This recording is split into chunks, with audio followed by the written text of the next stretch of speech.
Bugün bu videoda sizlere 2 tane atıştırmalık tarifi göstereceğim. Oldukça pratikler ve çok lezzetliler. Hemen şipşak yapabileceğiniz tarifler diyebilirim. İster misafirlere çay kahve yanına, isterseniz kendinize yapıp kavanoz içine atmalık, ev ahalisinin midesi kıyıldıkça içinden tırtıklayabileceği atıştırmalık tarifi. Önce çok fazla ölçü vermeyeceğimi belirteyim çünkü tamamen göz kararı yaptığım bir şey. Size de anlatırken zaten anlayacaksınız, göreceksiniz. Parmesanı önce göz kararı bir güzel tahtamızın üzerine rendeliyoruz. Daha sonra bende top kekik var. Elimle önce eziyorum. Kekikleri serpiyoruz ve üzerine değirmenden tuz serpiyoruz. İri tuz taneleri lezzetli oluyor. Milföyümüzü koyuyoruz. Yine aynı şekilde parmesan, kekik, tuz üçlemesini tekrar serpiyoruz. Oklavayla tek yönlü açıyoruz. Milföyümüzün bu arada birazcık yumuşamış olması önemli. Yani ne çok donuk ne de çok yumuşamış olması gerekiyor. Tam orta kıvamda ideal. Açtıktan sonra rulo halinde sarıyoruz.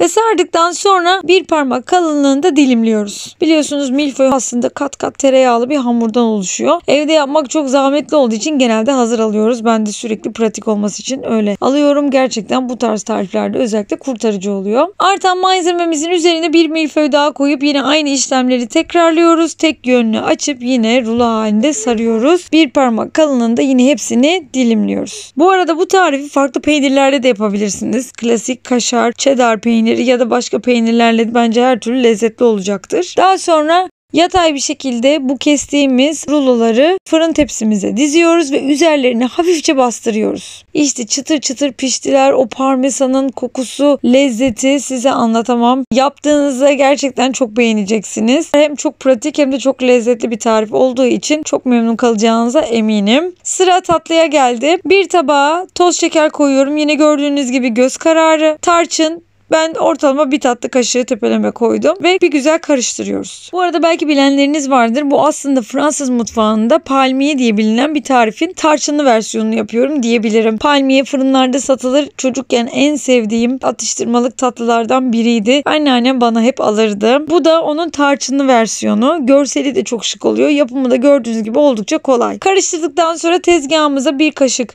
döküp bir güzel yayıyoruz. Üzerine milföyümüzü yerleştiriyoruz. Diğer tarafını da iyice buladıktan sonra ve yine tek yönlü bir şekilde oklavayla açıyoruz.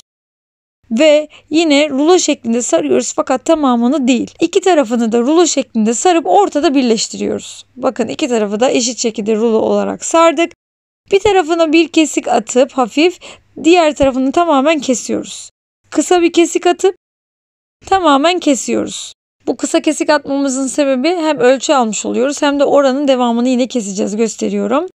Ablamla beraber yapıyoruz burada gördüğünüz gibi. O kısa kesiği boydan kesiyoruz ve ters çevirip kenarlara doğru açıyoruz.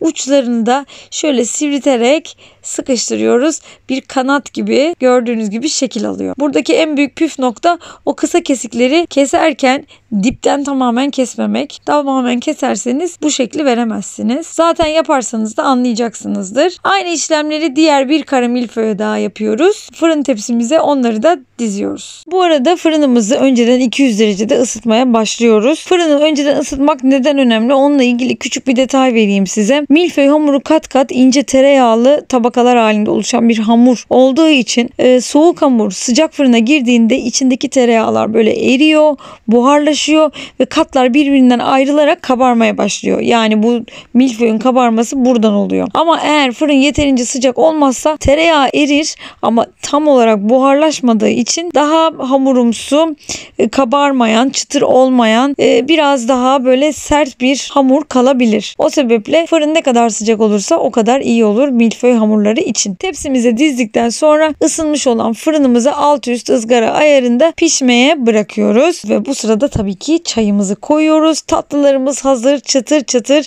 Tuzlularımızı da gördüğünüz gibi aslında aynı anda pişirdim. Tuzlu olanı kahvaltıya ya da çorbayla bile servis edebilirsiniz. Domates çorbasının üzerine yanına koyabilirsiniz. Gerçekten çok değişik ve lezzetli olacaktır. Tatlı olan ise kahve ya da çay yanına bir efsane oluyor. Bunun gibi farklı, pratik, daha birçok tarif için kanalıma abone olmayı unutmayın.